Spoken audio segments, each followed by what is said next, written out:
الرحمن الرحیم۔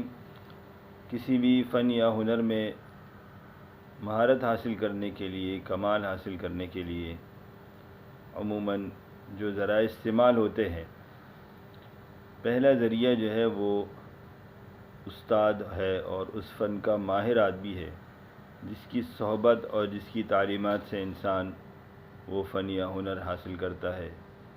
مثال کے طور پر آپ علم تفسیر میں مہارت حاصل کرنا چاہتے ہیں تو کسی ماہر مفسر کی صحبت میں، اس کی تعلیمات اور دروس میں بیٹھ کر اور ایک عرصہ اس کی صحبت میں بیٹھ کر آپ کمال حاصل کر سکتے ہیں۔ اور قرآن کریم نے بھی اسی ماخذ کی طرف اشارہ کیا ہے، فَاسْأَلُوا أَهْلَ الذِّكْرِ إِن كُنتُمْ لَا تَعْلَمُونَ۔ اگر تم نہیں جانتے، جو اس کے اہل اور ماہر ہیں ان سے آپ پوچھ لیں، ان سے سوال کر کے۔ اور جیسے حدیث شریف میں آتا ہے، حسن السوال نصف علم، اور اچھا سوال کرنا یہ بھی آدھا علم ہے۔ ایک ذریعہ ہے ماہرین کے پاس بیٹھ کر اس فن کو، جو بھی فن آپ سیکھنا چاہتے ہیں، وہ علم تفسیر ہے، علم حدیث ہے، علم فقہ ہے، علم تاریخ ہے، علم عربی ادب ہے۔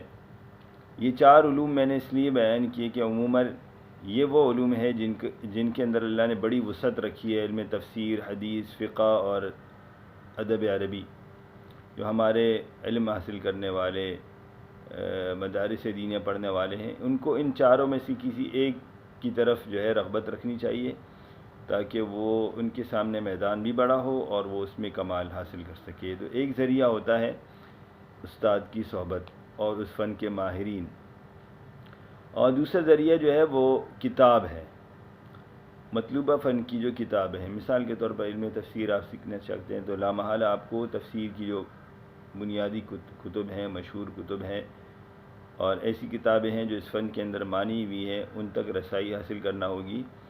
اور نہ صرف ان کتابوں تک بلکہ جتنی کتابیں ہیں ان سب تک آپ نے رسائی حاصل کرنا ہوگی۔ ایک ذریعہ کتاب ہے۔ ایک ذریعہ جو ہے وہ عملی میدان ہے۔ جب آپ کسی فن کو سیکھنا چاہتے ہیں، اگر اس کا تعلق صرف علم اور فن کے ساتھ ہے تو آپ اس فن کو پڑھیں، اس فن کو پڑھائیں اور اس کو عملی طور پر سیکھیں۔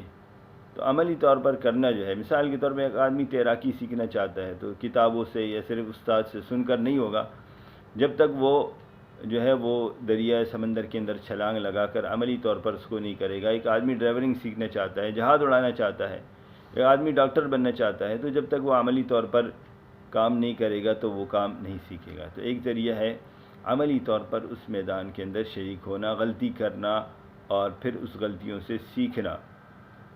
لیکن عملی میدان میں بھی آپ ان دو مراجع، یعنی اس فن کے ماہرین، اس فیلڈ کے اندر کام کرنے والے لوگوں کے ساتھ ربط، ان سے سیکھنا، ان میں اعلیٰ کون ہے، ان میں ماہر کون ہے، اس کی طرف رسائی کرنا، اس سے پوچھنا اور اس فن کی کتابوں تک رسائی حاصل کرنا، تو ایک ذریعہ یہ ہوتا ہے۔